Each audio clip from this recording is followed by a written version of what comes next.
মোৰ প্ৰিয় বন্ধু বান্ধৱীসকল নমস্কাৰ।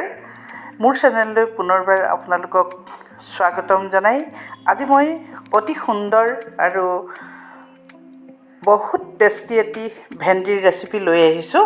যদি মোৰ ৰেচিপিটো ভাল লাগে আপোনালোকৰ লাইক কৰিব, কমেণ্ট কৰিব, শ্বেয়াৰ কৰিব আৰু যিসকলে ছাবস্ক্ৰাইব কৰা নাই প্লিজ মোৰ চেনেলটো ছাবস্ক্ৰাইব কৰি দিব। এতিয়া আহকচোন চাওঁ কিদৰে মই ভেন্দিৰ অতি সুন্দৰ টেষ্টি ৰেচিপিটো বনাই আপোনালোকৰ আগত আগবঢ়ালোঁ। আহক, এয়া মই ল'লোঁ প্ৰথমতে ভেন্দিখিনি মই সুন্দৰকৈ ধুই এয়া চাওক তিতি আছে। ভেন্দিটো তিতাই কাটিলে ভেন্দিটো বিজলখিনি ওলাই যায়, গতিকে মই এখন কাপোৰেৰে ধুনীয়াকৈ পানীখিনি টুকি ল'লোঁ। এয়া পানীখিনি টুকি লোৱাৰ পিছত মই টুকুৰকৈ ভেন্দিখিনি কাটি ল'লোঁ। অতি সহজতে বনাব পৰা ৰেচিপি আপোনালোকক দেখুৱালোঁ। টেষ্ট অলপ বেলেগ আহে, গতিকে মই আপোনালোকক এয়া কাটি দেখুৱালোঁ। তাৰপিছতে মই এইখিনি কাটি ৰেডি হৈ যোৱাৰ পিছত এতিয়া মই ৰেডি কৰিম মছলাখিনি। মই ডাঙৰ চামুচেৰে ঠিক 1 চামুচ জোখৰ গোটা জিৰা ল'লোঁ, শুকান জলকীয়া কেইটামান ল'লোঁ, তাৰপিছতে আদা আৰু ৰচুন ল'লোঁ, ৰচুন কেইটুকুৰামান আৰু আদা এটুকুৰা, তাৰপিছতে তিয়াই থোৱা গোটা জিৰা আৰু শুকান জলকীয়া দি মই সুন্দৰকৈ পেষ্ট বনাই ল'লোঁ। পানী দি দিলোঁ, তাৰপিছতে মই সুন্দৰকৈ পেষ্ট বনাই ল'লোঁ আৰু মই এখন পেন পাতি লৈ তাতে মই তেল দিলোঁ। তেলখিনি গৰম হোৱাৰ পিছত ভেন্দিখিনি শুকানে মই ভাজি ল'লোঁ। ইয়াত নিমখ আৰু হালধি এতিয়ালৈকে দিয়া নাই। ভাজি হৈ গ'ল, মানে সিজি গ'ল।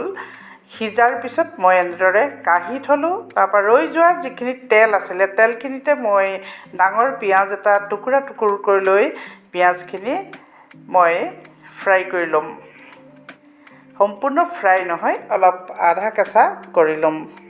অলপ বেলেগ ধৰণে বনাই চাইছিলোঁ, গতিকে শ্বেয়াৰ কৰিলোঁ।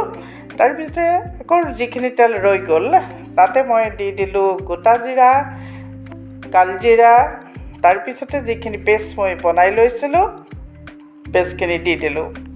অতি সহজ ৰেচিপি, আপোনালোকে ট্ৰাই কৰি চাব। সঁচাকৈ ভেন্দিৰ এটি সুন্দৰ আৰু বেলেগ সোৱাদ পাব। দিলোঁ মই হালধি, জোখমতে দিলোঁ মই নিমখ, তাৰপিছতে এইখিনি মই এতিয়া এটা গন্ধটো, যিটো কেঁচা মছলাৰ গন্ধটো যাবলৈ মই 2 মিনিটমান ঢাকোন লগাই ৰখাই দিম। তাৰপিছতে আকৌ মই ঢাকোন উদঙাই চালোঁ। এয়া কেঁচা গন্ধটো গ'ল। এতিয়া মই গৰম পানী অলপমান দি দিলোঁ। ঠিক আধা কাপমান মই গৰম পানী দিলোঁ।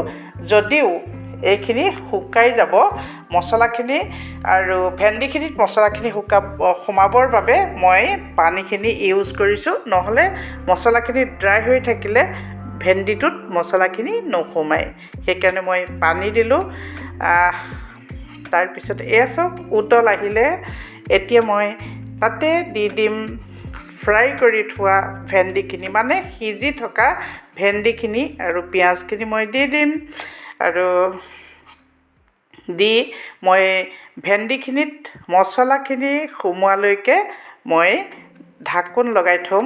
আকৌ এয়া মই দি দিলোঁ, সুন্দৰকৈ মিলাই দিলোঁ। মিলাই দিয়াৰ পিছত মই 3-4 মিনিটমানৰ কাৰণে গেছটো ল' ফ্লেমত দি মই সিজিবলৈ দিম, মানে সিজিটো অলৰেডি আছেই, মছলাখিনি সোমাবলৈ দিম। অতি সুন্দৰ ৰেচিপি, অলপ বেলেগ ধৰণৰ ৰেচিপি নহয়নে? গতিকে মই ট্ৰাই কৰিছিলোঁ আৰু সেইকাৰণে আপোনালোকক দেখুৱালোঁ। এয়া মই 3 মিনিটমানৰ কাৰণে ঢাকোন লগাম মই ল' ফ্লেমত। এতিয়া মই আকৌ উদঙাই চালোঁ। চাওক হৈ গ'ল, ভেন্দিখিনিয়ে মছলাখিনি সামৰি ল'লে আৰু এতিয়াই উপযুক্ত সময় হৈ গ'ল। মই আপোনালোকক ছাৰ্ভ কৰি দেখুৱাম অতি সুন্দৰ টেষ্টি ভেন্দিৰ ৰেচিপি। এয়া মই ছাৰ্ভ কৰিছোঁ। চাওক বহুত সুন্দৰ দেখিবলৈ কেনেকুৱা লাগিছে। আপোনালোকে কমেণ্ট কৰি জনাব বুলি আশা ৰাখি ধৈৰ্য্যৰে চাই থকাৰ কাৰণে ধন্যবাদ জনালোঁ। আকৌ পুনৰ নতুন ভিডিঅ' লৈ অহাৰ আপোনালোকক প্ৰতিশ্ৰুতি দিলোঁ আৰু আজি মই ইমানতে ভিডিঅ'টো সামৰি আজিলৈ আহোঁ। ধন্যবাদ।